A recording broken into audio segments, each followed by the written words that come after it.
धन्यवाद छ आम्मै धन्यवाद छ पछाडि उठ लड के गोड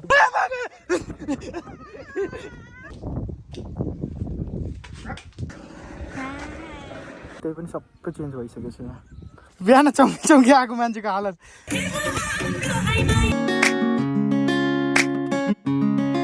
hello everyone welcome to my new vlog यतिखेर बिहान चिया रोटी खाइसकेर आज हाम्रो यात्रा सुरु भइसकेको छ र म छु विवेक र मसँगै छिन् आज मेरो भान्जी नमस्ते सबैजनालाई खोइ मलाई चाहिँ नमस्ते गरे खोइ आज हामी कहाँ जाँदैछौँ रे हामी आज हाम्रो मामा घर जाँदैछौँ म एकदम एक्साइटेड छु के भन्न चाहन्छौ मलाई तपाईँलाई म भन्न चाहन्छु धेरै धेरै धन्यवाद छ यिनले मामा मलाई घुमाउन लग्नुहोस् म भोलि पर्सि कमाउन थालिसकेपछि चाहिँ म तपाईँलाई पनि म यसरी नै घुमाउन लान्छु भनेर भनेको छु त्यही भएर मैले भान्जीलाई पनि घुमाउन नि लाग्दैछु होइन सो आजको यात्रा अब राम्रो हुनेछ अनि त्यही भएर चाहिँ भान्जीले चाहिँ ब्लग बनाऊ मामा ब्लग बनाऊ भनेर अघिदेखि गरिरहेको थिएँ त्यही भएर मैले ब्लग सुरु गरिदिएँ होइन सो के भन्न चाहन्छु तिमी सबैले राम्रोसँग भिडियो हेरिदिनु होला सबैले राम्रोसँग भिडियो हेरिदिनु होला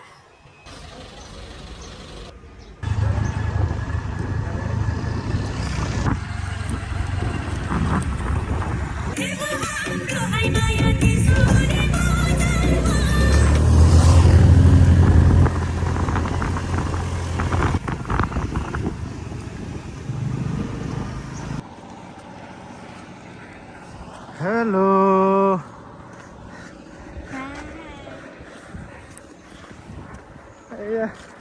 यहाँनिर चाहिँ हामीले एउटा टिकटक बनाएको थियौँ जुन मेरो नयाँ सङ नुवाकोटमा राजाको दरबार भन्ने त्यही भएर एउटा भिडियो बनाएको छु टिकटकमा हेर्नु होला विवेक बरैली छ मेरो टिकटकमा पनि नाम सो हामी यतिखेर नुवाकोट आइपुगेका छौँ अब हामी चाहिँ नुवाकोटबाट हामी जाँदैछौँ फलाटे हुँदै चोकते अनि हामी भ्यायो भने हामी उता बागेश्वरी सुरीगढी पनि जान्छौँ अनि यहाँ म छु मसँग मेरो भान्जी छिन् यो चाहिँ नुवाकोट हो है अलिकति चेन्ज भएको छ यहाँनिर क्याउरी नि आइपुगेका छौँ अब हाम्रो लगभग घर पनि आउन लागिसक्यो है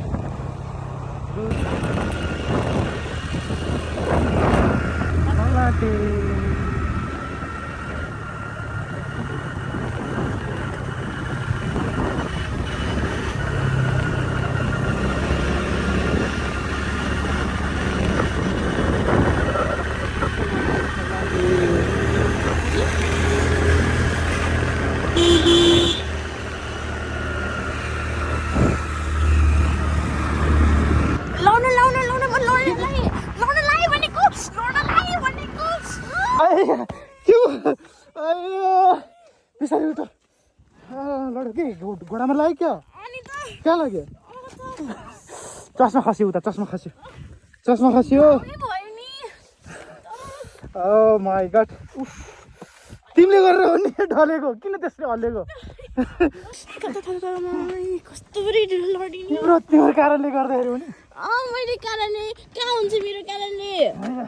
मेरो यहाँ ढल्न ठोकेन खोइ रातै मारी भयो कहाँनिर रातै भएछ है तर्से क्या हो यो चाहिँ हाम्रो के भन्छ दक्षिणाडा भन्छ हिलेभन्दा यतापट्टि यहाँनिर चाहिँ इनले गरेर भएको है अहिले यहाँ कुनातिर लगाएर जोतिएको इनले लगाएर हो है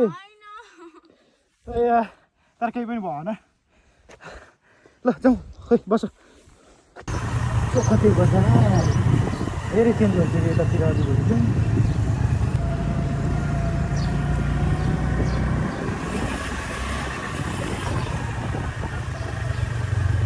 कति सुकुटी बजार थिएँ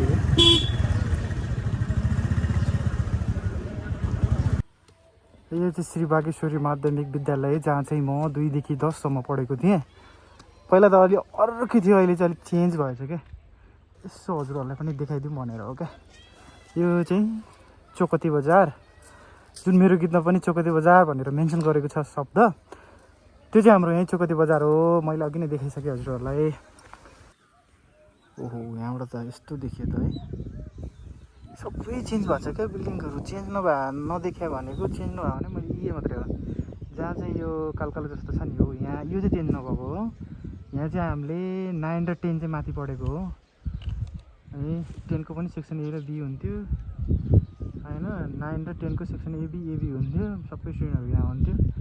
अनि 8 सम्म चाहिँ यहाँ तलतिर थियो अहिले त त्यही पनि सबै चेन्ज भइसकेको छ यहाँ पुरानो याद भनेको चाहिँ सायद यही भवन रहेछ यहाँनिर मैले हेरेको यहाँनिर कति यहाँनिर यति सल्लाहको बोर्डहरू थियो क्या जस्तै यो यहाँतिर सल्लाह देखिरहेको छ नि सल्लाहको बोर्डहरू थियो कति सबै मासेर चाहिँ बिल्डिङहरू बनाउनु भएछ क्या गाउँपालिका कार्यालय रहेछ यहाँनिर त्यसको बिल्डिङ चाहिँ यो नयाँ सोसियल मिडिया त देखिरहेको थियो यो बिल्डिङ रहेछ अब हामी चाहिँ यहाँबाट माथितिर जाँदैछौँ बागेश्वरी अब हाम्रो गन्तव्य भनेको चाहिँ यो डाँडा माथिबाट हो बागेश्वरी भनेको ऊ त्यहाँनिर हो हाम्रो चाहिँ त्यहीँसम्म जाने हो त्यहाँबाट यहाँसम्म जान सकिन्छ सकिँदैन थाहा छैन यो साइड भनेको गेर्खु हो पहिलेतिर खाएको छ तिमीले एकचोटि खाथे कहिले अस्ति न हजुरआमा बित्नु भएको बेलामा ए घरमा हैन ल हैया अब बल्ल आइपुग्यो हामी माथि जाँदैछौँ यता छिनिने कस्तो लाग्यो त फेरि आउने भन्दाखेरि आउने कि नआउने आउने गाह्रो भयो होइन यस्तो ठाडो गालै छ यार जे होस् यहाँ चाहिँ यस्तरी मजाले बस्ने ठाउँ चाहिँ बनाएको चाहिँ रहेछ है यो चिज चाहिँ राम्रो गऱ्यो है त यो रह्यो बागेश्वरी मन्दिर यहाँनिर बागेश्वरी मन्दिर यो चाहिँ बस्ने ठाउँ के छ त हालत बिग्रिसक्यो अरे यहाँ चाहिँ मामा लाली गुराँस टिप्न जानु भइरहेको छ राम्रो जग्गा है मामा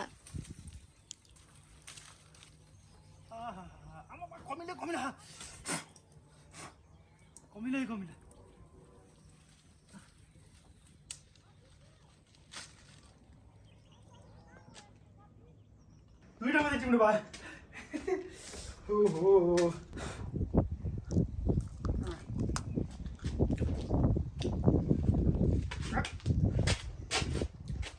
औषधि हुन्छ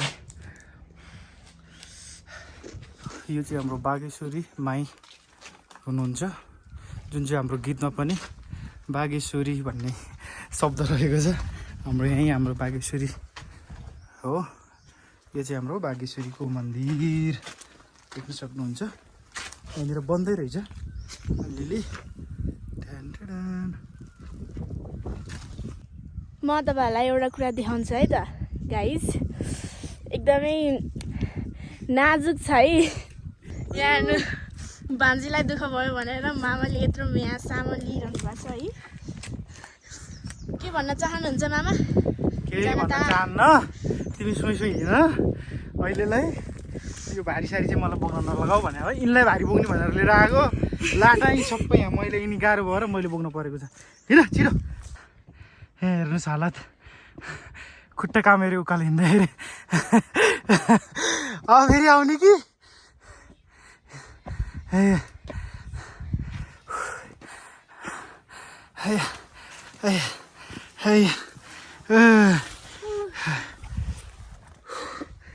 यार कपाल पनि सबै बिग्रिरहेछ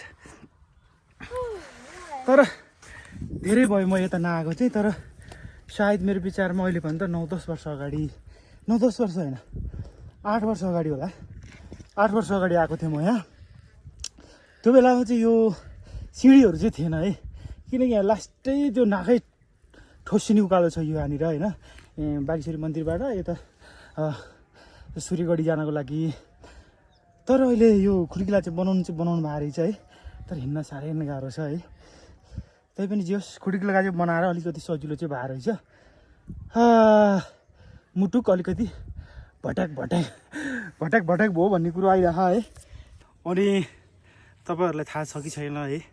जसले पनि मेरो यो भ्लग हेरिरहनु भएको छ मेरो एउटा नयाँ गीत रिलिज भएको छ 6-7 दिन अगाडि भ्युज पनि ठिकठाकै गएको छ सबैजनाले माया देखिराख्नु भएको छ नुवाकोटमा राजाको दरबार तिमी र म जोडाउन घरबार भन्ने गीतको बोल चाहिँ आएको छ मेरै आउने युट्युब च्यानल विवेक बरेली अफिसियलबाट चाहिँ यदि हेर्नु भएको छैन भने चाहिँ गएर यो गीत हेरिदिनु होला हामीले सकेसम्म हाम्रै गाउँठाउँको नामहरू जोडेर बनाउने कोसिस गरेका छौँ अनि गरेर च्यानललाई पनि सब्सक्राइब गरिदिनु होला यदि गर्नु भएको छैन भने। अनि गीतलाई चाहिँ लाइक कमेन्ट अनि सेयर पनि गरिदिनु होला। अनि एउटा मिठो कमेन्ट छोडिदिनु होला। मिठो भन्दा नि तपाईँलाई गीत हेरेर के कमी कमजोरी लाग्यो के राम्रो नराम्रो दुइटै पछि लेखिदिनु होला भन्न चाहन्छु है त। यहाँ हालत बिहान चौकी आएको मान्छेको हालत भान्जी हेर अनुहार मेरो भान्जीको। ए ल ल हो फाइनल्ली हामी आइपुग्यौँ हाम्रो गन्तव्यमा सुरेगढी चौकते बजार। यहाँबाट चारैतिर देखिन्छ, माथि गएर देखाउँछु तपाईँहरूलाई। हो सुरेगढी हेट हेर्नुहोस् ल, यो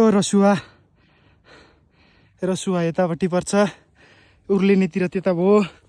यता नुवाकोट साइड, ऊ पर डाँडाबाट उता काठमाडौँ भइहाल्यो। यो चोकते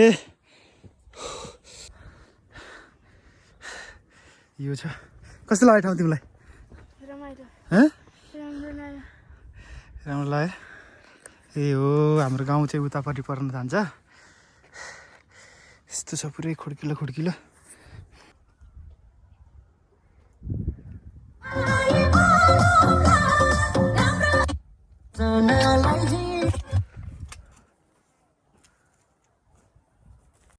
यतिखेर चाहिँ हामी फर्किसक्यौँ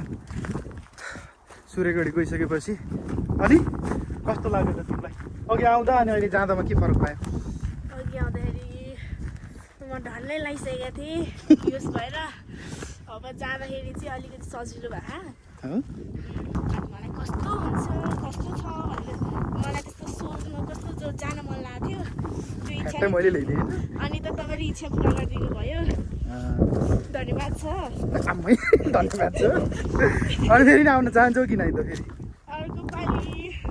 यस्तो गाह्रो हुन्छ आउँछ आउँदैन? यस्तो त गाह्रो हुन्छ, अब तपाईँले लिएर आउनुभयो भने आउँछु नि म। कस्तो लाग्यो यतातिरको भ्यूहरू? मलाई यतातिरको भ्यूहरू एकदमै राम्रो लाग्यो। फोटोसोटो खिच्दा नि एकदमै राम्रो हुँदो रहेछ। तपाईँहरू पनि आउन सक्नुहुन्छ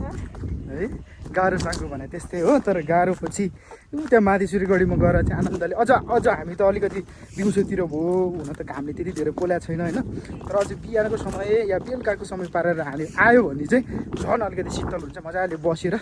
हामीसँग चाहिँ धेरै टाइम छैन, हामी अन द वे फ्रम काठमाडौँबाट बिहान आएको, हामी फर्किनु पनि पर्छ काठमाडौँ। त्यो भएर चाहिँ हामी एकछिन आयौँ, भिडियो सिडियो लियौँ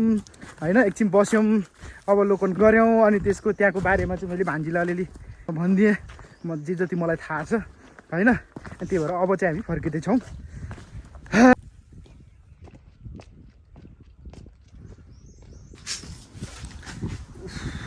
काम चाहिँ हाम्रो सकिसकेको छ। यिनले फेरि यहाँ टिकटक बनाउँछु भनेर फेरि यहाँ टिकटक बनाएर कि यिनको सातो खाना पऱ्यो है एकछिन है, यिनको सातो खाना पऱ्यो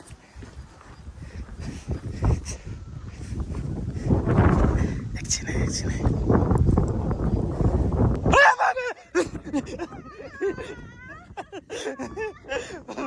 ढिला भइसक्यो, अब जानुपर्छ छिटो। यहाँतिरबाट त बाघ आउँछ नि फेरि धेरै नउबेर छिटो अब जानुपर्छ, निस्किनुपर्छ।